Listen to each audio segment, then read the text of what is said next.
Hello guys, in today's video, I'm gonna show you how to easily add money from your bank to PayPal.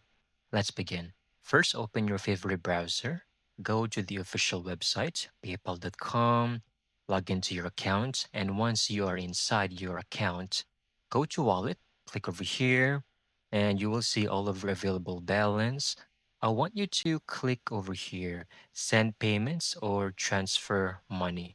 Depending on your region, you will have this option or you might be limited. So click on it. And over this section, you will notice there's a money out and money in, depending on what you need, but we need to transfer to your bank for this scenario. So click on money out.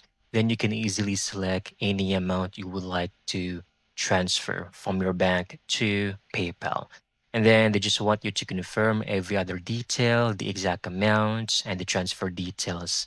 And then you're done. That's how you can easily transfer money from your bank to your PayPal account. Thank you so much for watching. I hope you found this video very helpful.